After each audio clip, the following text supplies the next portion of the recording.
Hi, Tobias.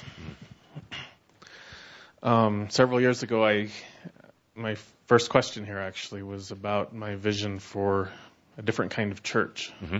And you talked with me about how there's going to be a need for places for people to come as the old churches fall apart.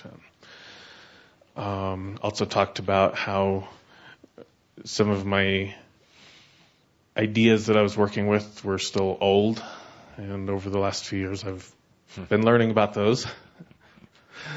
And some of the experiences I've had recently with the group that I work with in Santa Fe have left me, a part of me, feeling like I don't want anything to do with any of that anymore. And at the same time, there's this huge passion in me about it. And when you spoke of the House of Awakening, there was this huge passion I felt about creating the House of Awakening on earth. And so what can you tell me about that?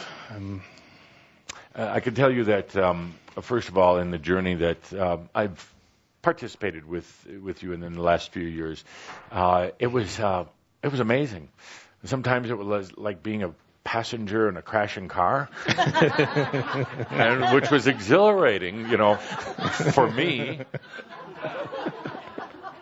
I'm glad you enjoyed it. Interesting for you, but indeed, you have given yourself the experience of learning a tremendous amount. And there are other times where I was actually amazed by the profound wisdom that you hadn't let yourself bring down into this reality.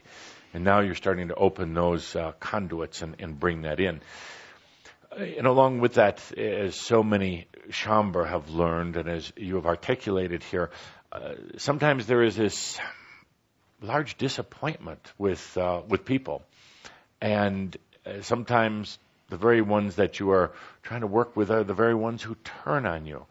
The very work that you are trying to do in service to humanity is the very work that they will take and turn into a sword and stab you with.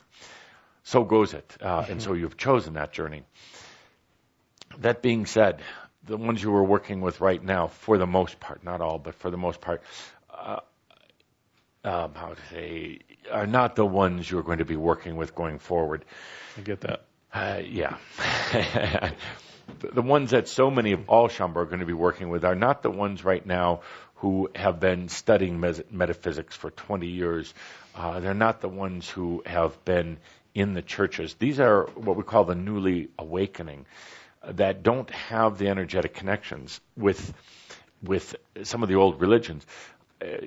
Calder and Linda are amazed sometimes, and I'm amazed they haven't figured out why they're amazed, that in some of these countries, that are just now waking up, there is so much more interest in things like Crimson Circle and other new energy metaphysical groups. But it's because they don't have all the heavy overlays from years of church beliefs or even many years of New Age beliefs. So they're very, very open. These are the ones that are going to be raising their hand and coming forth and interested in the work that you have. What you've learned in these last couple of years was the release of structure and the release of the methodology. And it was just very difficult and challenging for you because, well, you're a method kind of guy. And to break free of that, to have that liberation, at times you were clinging to it with dear life. And then at other times it was ripped from you. But you've understood that the spirituality or consciousness work, let's call it, is chaos. Would you not agree that you've learned that? Yes. And cursed it at the same time. Yes. But chaos is looking at it from a human perspective, an organized, mental, linear perspective.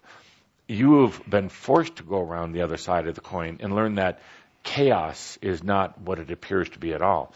It is freedom. It is a myriad of potentials, and this new energy doesn't need structure. And that's been one of your frustrations. You're trying to structuralize new energy, and it defies you every time. It puts you flat on your belief systems. Yes. So you and other Shambhar continue to work with this new energy component, and having to adapt yourself to the lack of structure or mathematics. New energy does not fall into any mathematical formulas on Earth right now, and even I would go so far as to say any mathematical formulas, and that's what makes it so beautiful and such a new energy does not ever take. It is always giving, always.